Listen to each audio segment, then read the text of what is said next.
Good morning dear student, welcome to my YouTube channel educational classes friends. BA first year first semester ancient history यानी प्राचीन इतिहास, paper code 102 यानी द्वितीय प्रश्न पत्र।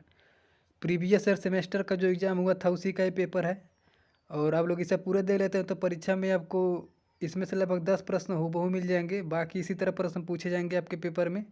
ये पेपर है आपका 24/1/2022 का। तो आइए यहाँ पर देखते हैं पूरा किस तरह के प्रश्न पूछे गए थे और इसी से रिलेटेड प्रश्न पूछे जाएंगे आपके भी पेपर में। तो आइए देखते हैं पर प्रश्न नंबर पहला। अगर चैनल पर नए हैं तो चैनल को सब्सक्राइब कर लीजिएगा और बेल आइकन को प्रेस कर लीजिएगा ताकि जब मैं आज का पेपर डालूँ यानी पेपर एनालिसिस करवाऊँ तो आपके पास नोटिफिकेशन पहुँच जाए और आपके पास हर तरह की मॉडल पेपर पहुँच जाए हर सब्जेक्ट का। तो आइए देखते हैं पर प्रश्न नंबर पहला। प्रश्न नंबर पहला पूछा गया था कि निम्नलिखित में से कौन सा व्याकरण ग्रंथ नहीं है। तो इसका राइट आंसर हो जाएगा ऑप्शन नंबर ए, महाभारत। इधर इस साइड में आपका इंग्लिश है, इस साइड में हिंदी है। मैं हिंदी बताते चल रहा हूँ तो आप लोग इंग्लिश देख लीजिएगा जिनको अभी इंग्लिश समझ में आए। प्रश्न नंबर 2 आया था कि गाथा सप्तशती का लेखक सातवाहन राजा था। तो इसका राइट आंसर हो जाएगा ऑप्शन नंबर ए, हाल का। प्रश्न नंबर 3 आया था कि निम्नलिखित में से कौन मगध साम्राज्य की प्रथम राजधानी थी। तो इसका राइट आंसर हो जाएगा ऑप्शन नंबर बी, राजगिरी या गिरिब्रज। दोनों है इसका, दोनों याद रखिएगा। यहाँ पर आपके एग्जाम में 16 जो महाजनपद हैं उसमें से हर साल प्रश्न पूछते हैं तो लोग 16 पढ़ लीजिएगा। प्रश्न नंबर 4 आया था कि चंद्रगुप्त मौर्य, अशोक, रुद्रदामन तथा स्कंदगुप्त के नामों का उल्लेख किस अभिलेख में हुआ है। तो इसका राइट आंसर हो जाएगा ऑप्शन नंबर ए, जूनागढ़ अभिलेख में। अगला प्रश्न देखते हैं प्रश्न नंबर 5। प्रश्न नंबर 5 आया था कि किस अभिलेख में भारतवर्ष का उल्लेख पहली बार हुआ है। तो इसका राइट आंसर हो जाएगा ऑप्शन नंबर ए, हाथी गुम्फा अभिलेख में।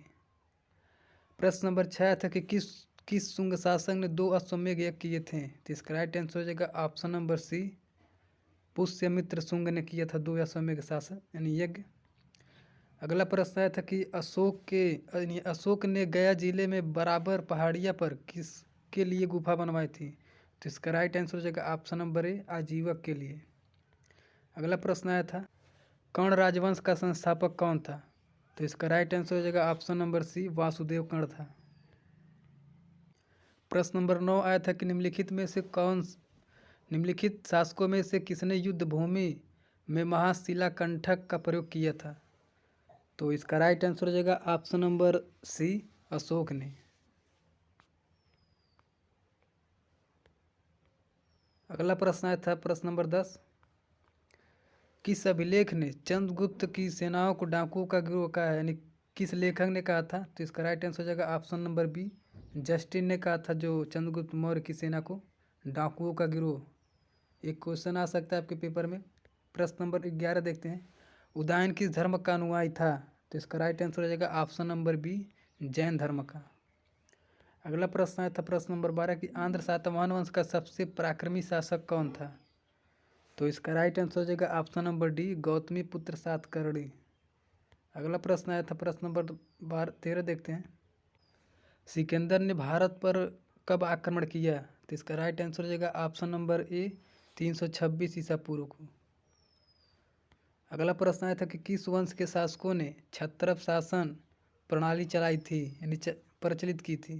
तो इसका राइट आंसर हो जाएगा ऑप्शन नंबर सी, शुंग वंश यानी सॉरी ये शक वाले किए थे। अगला प्रश्न देखते हैं प्रश्न नंबर 15।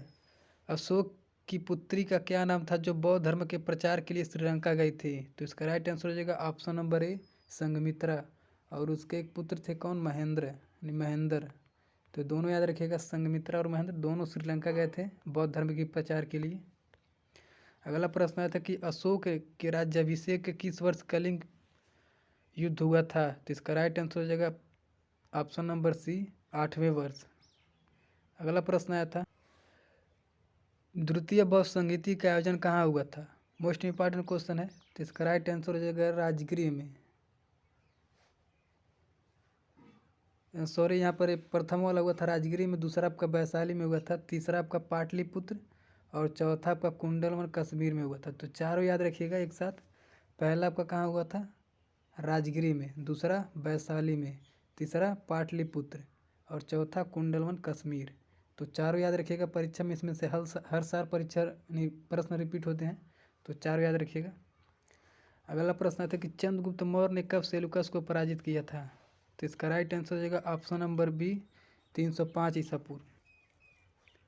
अगला प्रश्न आया था,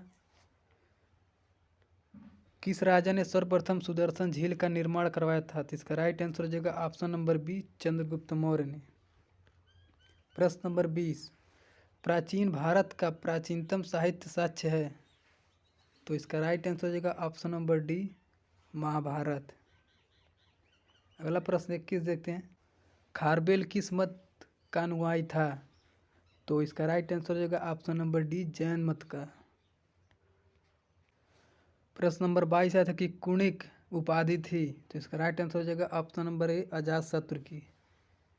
प्रश्न नंबर अगला आया था कि मालविकाग्निमित्रम से जानकारी प्राप्त होती है? तो इसका राइट आंसर हो जाएगा, आप लोग कमेंट बताइएगा इसका कौन सा आंसर सही है। अगला प्रश्न देखते हैं, प्रश्न नंबर 24, मिलिंदोपनो संबंधित है? तो इसका राइट आंसर हो जाएगा ऑप्शन नंबर सी, मिनेंडर से। यहाँ से मिलो मिलेंडर यहाँ से मैच करा कर भी कर सकते हैं। अगला प्रश्न देखते हैं 25, अशोक के मंदहार अभिलेख की भाषा क्या थी? तो इसका राइट आंसर हो जाएगा ऑप्शन नंबर बी, प्राकृत थी। अगला प्रश्न आया था कि 26 नंबर देखते हैं, प्रसेनजीत राजा था? तो इसका राइट आंसर हो जाएगा ऑप्शन नंबर बी, कौशल का। अगला प्रश्न आया था कि हेलियोडोरस भक्त था? तो इसका राइट आंसर हो जाएगा ऑप्शन नंबर सी, वासुदेव का। प्रश्न नंबर 28 देखते हैं कि किस शासक ने 2 अश्वमेध यज्ञ करवाया था? तो यहाँ पर क्वेश्चन रिपीट हो गया है, क्वेश्चन आगे भी पूछा था नहीं पीछे। तो इसका राइट आंसर हो जाएगा option number D, Pushyamitra Shunga ने करवाया था। प्रश्न नंबर 29 देखते हैं, प्रश्न नंबर 29 है कि जातक कथाएं किस धर्म से संबंधित हैं? तो इसका राइट आंसर हो जाएगा ऑप्शन नंबर ए, बौद्ध धर्म से। प्रश्न नंबर 30 देखते हैं, सिकंदर के विरुद्ध किसने युद्ध किया था? तो इसका राइट आंसर हो जाएगा ऑप्शन नंबर बी, राजा पोरस ने किया था। प्रश्न नंबर 31 आते कि श्रवण बेलगोला संबंधित है? तो इसका राइट आंसर हो जाएगा option number B, Chandragupta Maurya से। यानी चंद्रगुप्त का मृत्यु कहाँ हुआ था? श्रवण बेलगोला में, जो कहाँ पड़ता है? कर्नाटक में। तो यहाँ पे पूछा है किससे संबंधित है? नहीं, चंद्रगुप्त मौर्य से। प्रश्न नंबर 7 यानी 32 आता है कि मिनेंडर कौन था? तो इसका राइट आंसर हो जाएगा ऑप्शन नंबर ए, मिनेंडर एक ग्रीक शासक था। अगला प्रश्न देखते हैं, प्रश्न नंबर 32। प्रश्न नंबर 33 है, मौर्य राजवंश के बाद मगध पर शासक किया था? तो इसका राइट आंसर हो जाएगा ऑप्शन नंबर बी, शुंग वंश ने। यानी मौर्य वंश का अंतिम शासक कौन था? बृहद्रथ, जिसकी हत्या किसने की थी? शुंग, पुष्यमित्र शुंग ने की थी। तो यहाँ पर मौर्य वंश के बाद किसने शासन किया? शुंग वंश ने। अगला प्रश्न 34 है, अशोक के अभिलेखों की भाषा थी? तो इसका राइट आंसर हो जाएगा ऑप्शन नंबर बी, प्राकृतिक यानी पाली भाषा थी।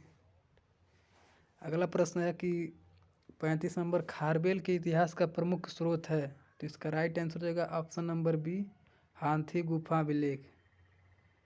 प्रश्न नंबर 36 आया था कि अमित्रघात मौर्य शासक की उपाधि थी?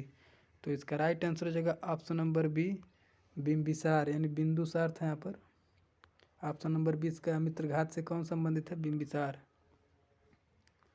प्रश्न नंबर 37 देखते हैं, सारनाथ का प्राचीन नाम था?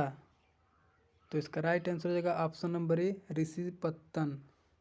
प्रश्न नंबर 38 देखते हैं, सिकंदर के पिता का नाम क्या था? तो इसका राइट आंसर हो जाएगा ऑप्शन नंबर ए, फिलिप द्वितीय। और यहाँ पर पूछ सकते हैं कि सिकंदर की मृत्यु कहाँ हुई थी? तो इसका मृत्यु थी बेबीलोन में, ये भी याद रखिएगा, बेबीलोन। और इसके पिता का नाम फिलिप्स द्वितीय। अगला प्रश्न कि त्रिपिटक संबंधित है? तो इसका राइट आंसर हो जाएगा ऑप्शन नंबर बी, बौद्ध धर्म से। अगला प्रश्न पूछा गया था और लास्ट है इस पेपर का, प्रथम शताब्दी ईसा पूर्व में कलिंग में किस राजवंश का शासक यानी शासन था? तो इसका राइट आंसर हो जाएगा ऑप्शन नंबर सी, चेदी, महामेघवान वंश का, जो कलिंग का युद्ध हुआ था। तो इसमें कुल 40 क्वेश्चन पूछे गए थे। इसमें से आपको लगभग 10 क्वेश्चन परीक्षा में पूछ सकते हैं, तो आप लोग इसे ध्यान से देख लीजिएगा एक बार। और इसका मैं सेकेंड पेपर का मॉडल पर अपलोड कर दिया हूँ, जिन लोगों ने नहीं देखा उसे जाकर देख लीजिएगा। परीक्षा में उसमें से लगभग 20 से 25 क्वेश्चन होंगे आपके परीक्षा में फंसेंगे।